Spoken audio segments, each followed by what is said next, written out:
Welcome back to NewsMakers. On the panel, Sheryl, Sutherland, Dave Henderson and Chris Hutching. Just a brief glance at Telecom. Their XT nightmare continues, and to compound Telecom's woes, a major fault affected Auckland callers to 111 this morning, and the government are in like a big dog.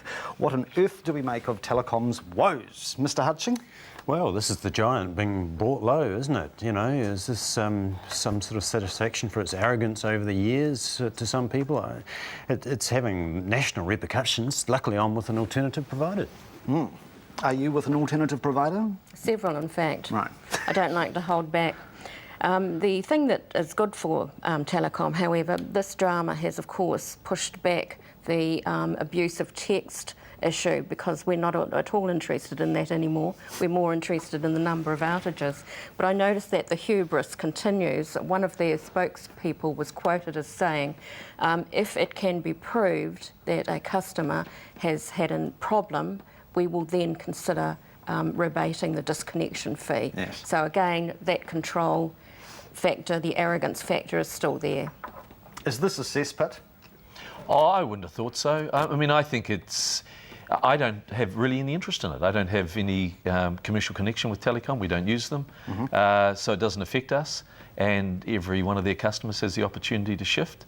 I think a lot of it is being driven, as Chris was touching on, by this notion that Telecom's a big beast that needs to be brought low. And I think people are getting a wee bit excited about that. But it's what happens in commercial activities. People screw up, they do something wrong, make a bad call on some gear or something, and it has this degree of fallout. In fact, yes, interesting point, because would it be fair to say the excitement on the part of the media is barely concealed when it comes to hunting Telecom? All right, now on the local front, the sickening murder in Hunsbury last Friday coincides with renewed media scrutiny of this city's underbelly. The Listener has devoted its cover story to, what do they call it, Crime Church. And I think Aucklanders often call us Stab City. Do you think it's warranted? Well, what is unique about Christchurch that could possibly make it a greater focus for criminals or for crime to occur? There's nothing, is there? You know, so it doesn't make sense. And I just think that if you need to look at a bigger picture, you know, and that's the problem. But I mean, crime is an issue, needs to be addressed, but there's no point getting excited about Christchurch being particularly crime focused. I think that's irrelevant, and it's a silly story for them to drive. All right, Sheryl? I think the editor woke up one morning, the editor of The Listener, and said, what can I do to sell some copies of The Listener this week? I know crime, the murder of women, grisly fines, etc., etc., etc., all work very, very well, and that's what they've gone with.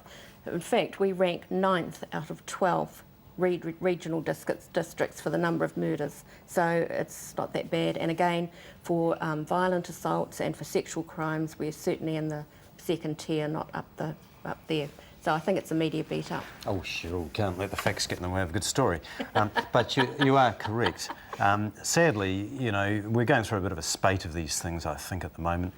And I don't think that heavier penalties in the end deters anyone, because the kind of people that do these crimes don't think, oh gosh, I'm going to go away for longer next year than I would have last year. Unfortunately, you've got to get these things at the beginning, you know, childhood education, pre-childhood education, those sorts of areas which are unpopular and unglamorous. A curfew might fix it, Chris. 6 p.m. curfew in Christchurch. Would you be in favour of that? Oh, what do you think? I was going to say, Dave, come on, scare me. That's an outrageous proposition, but that's the sort of thing that'll start being canvassed right now. Yeah. You know, that's the madness of it.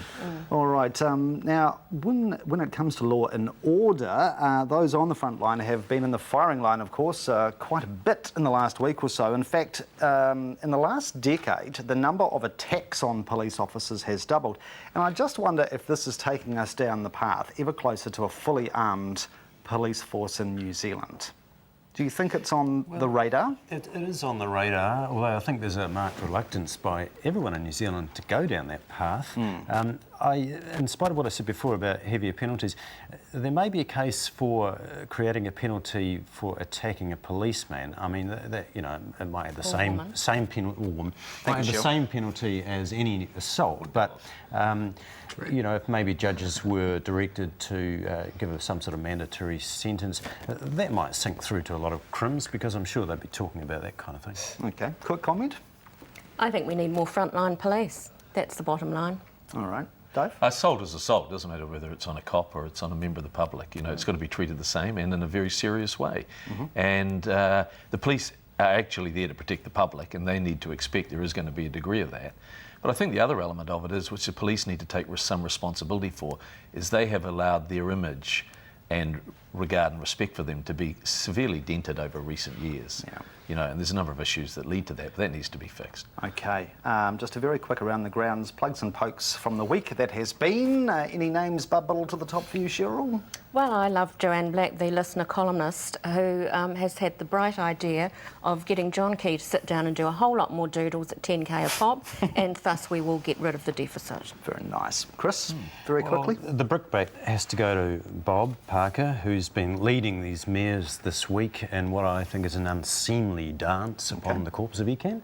And I can't think of anything good to say about anyone, except maybe, I don't know, Craig Heatley for confessing. He's religious, is he? It wasn't Craig, but maybe sorry. Phil. Oops. Phil, yes. No relations. Ouch. Dave?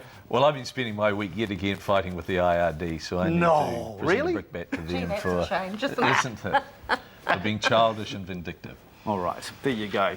We're not prejudicing any court proceedings there, are we? Not at all. Not at all. No, happily. To the pick of the week. Now, spare a thought for this unsuspecting female sunseeker who's about to be showered on by Mr. Alsatian. I wonder if this is why we call dogs man's best friend. What do you think? To the Newsmakers poll, last week's question, should the Burnside High pupils who posted physical threats on Facebook face criminal charges?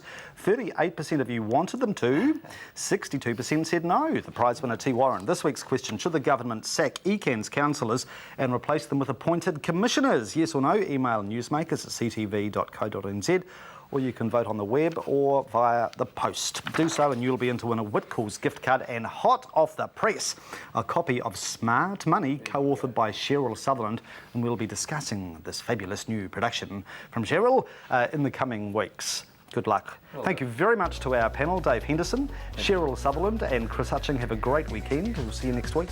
Good night. Thanks.